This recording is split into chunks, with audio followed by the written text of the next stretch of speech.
At one time, someone had to have a vision. Someone had to see this patch of earth as a place of healing.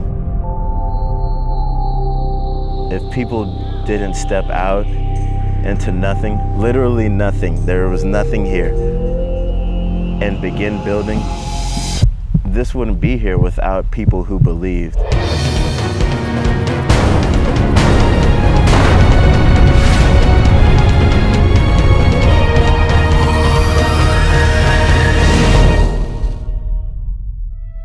The land here is so vast, there's so much to try to take in. You can scarcely get your mind wrapped around this incredible place. Just how expansive the terrain was without anything else in sight, no sign of civilization. People like I'm from think that everywhere there's a Walmart on every corner, and out here it's just not that way. I'm pretty impressed with just the amount of energy, time, resources coming to a remote area with people that are just as lost as anybody, and probably forgotten people for the most part. Beyond the beauty lies a struggle, lies hard work to reach these people. To share the gospel with them is such a difficult situation, to even make it happen, to coordinate it. Out here, the word doesn't go out as easily as it would in the inner city or somewhere where transportation and stuff like that is not a river. Even though there's a church building in the village, there's not a pastor that's there. They just once in a while come through to do a wedding or do a funeral, and so there's really no ministry to speak of for these people. As far as that goes, there's a lot of spiritual warfare, man, under the surface that we can't see. The drug use and the alcohol use among young teens really struck a chord with me, that just the pain that is out here at a young age. It makes your heart cry to hear about it, honestly, just how much depression and other things, it's just lack of Christ. Sometimes these kids just have to be by themselves and deal with their problems alone. We were told statistics about what the suicide rate is here. That's the highest suicide rate per capita in the entire world. To meet somebody that's lost 2 loved ones to suicide. It's just so overwhelming and very humbling. It's a battle that's still being fought. It's certainly not over. And I think that's really why this camp is here, is to continue fighting that battle. For us as a team from Georgia, 3,000 miles away, it was completely inspiring to be a part of what's going on here at TGM. So, you know, we get to Fairbanks, it's the first time being to Alaska, but then we get on a little plane and, you know, it's a stormy day, and, you know, we were flying over, you know, the Alaskan wilderness, and you see these clouds and these valleys and these hills. Getting to look out the window and see a whole bunch of lakes, because Alaska's filled with them, and you don't even really appreciate it till you're up in the air and you can see all of them. There was a one-seater, you know, just one person on one side, one person on the other side. We land on this dirt runway out in the middle of nowhere. The plane already feels like it's about to crash. And then on the other end of town, right on the Yukon River, are the jet boats. When we got here, it was almost surreal. We hit the ground running. We basically picked up shovels and rakes and started clearing ground just a few hours after we pulled into camp. No doubt about it, there's some extremely hard work that takes place here in a very austere and remote environment, but it's worth it. We make our own lumber out here. We harvest the trees and we cut them down. We've been cutting wood, chopping wood, picking wood up, taming the wood. We're just rocking the woods world. It's hard work to mill your own logs, to drag these logs and to manhandle them, get them up on the rail. And cutting down trees, dragging logs, worked on the dock. We built a dock. And it makes you feel good at the end of the day, that knowing that you put in a full day's work and just doing it for the Lord. We're all toiling, we're all rocking, we're getting motivated in a small way, but we're advancing the kingdom. We're bringing the kingdom of heaven here. Some of the things we did, the things that we worked on will have an impact and will help support this camp, and will make a difference in many people's lives. In all of us is this part that wants to be wild, to kind of reclaim something that we've lost.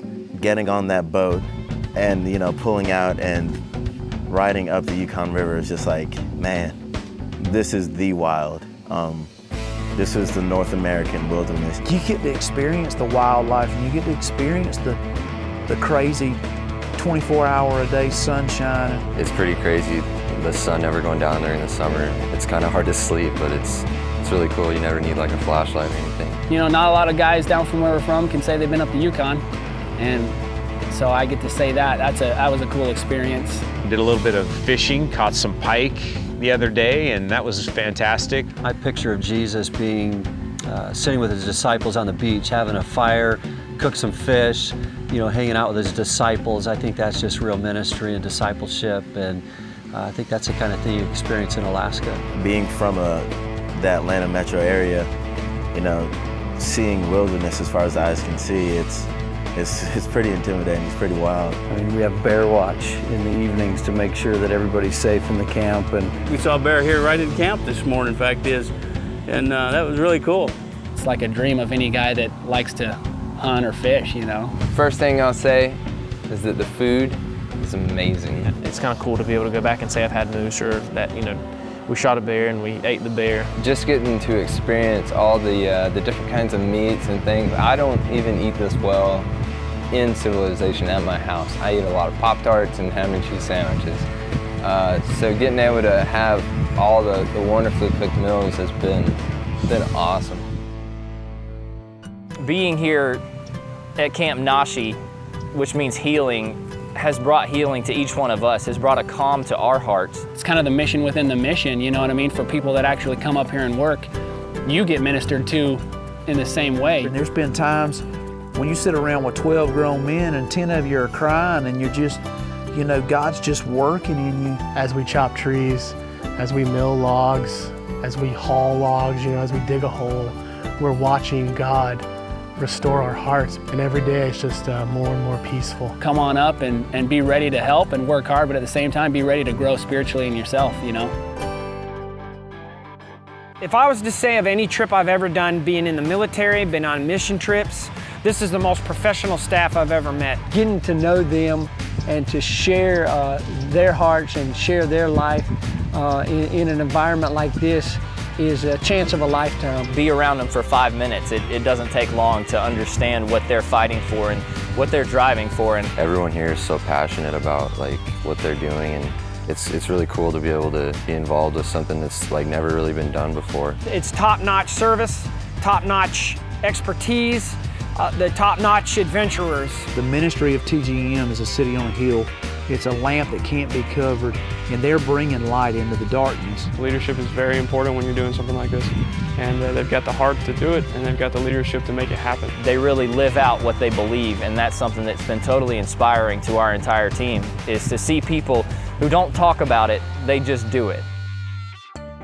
This is absolutely worth the investment of your time, your money, and your effort. It's just gratifying. Know you're providing a place that there's going to be lives that are going to be changed for years, maybe generations to come. Every single soul that comes to a saving knowledge of Jesus Christ, we have a part in that ministry to them. And this is a great opportunity to go do what God calls us to do and to go serve. It's so fulfilling. Like, you have no idea how much your potential is until you get out here and start doing it. I think guys would enjoy being out in the wilderness, experiencing the wildlife, knowing you're doing some ministry. Knowing that you had an impact on the kingdom, that you were a missionary doing the work of the ministry, doing missions work. It's powerful. I see this just exploding. I'm excited for it. To know that what you're doing changes people's families for generations.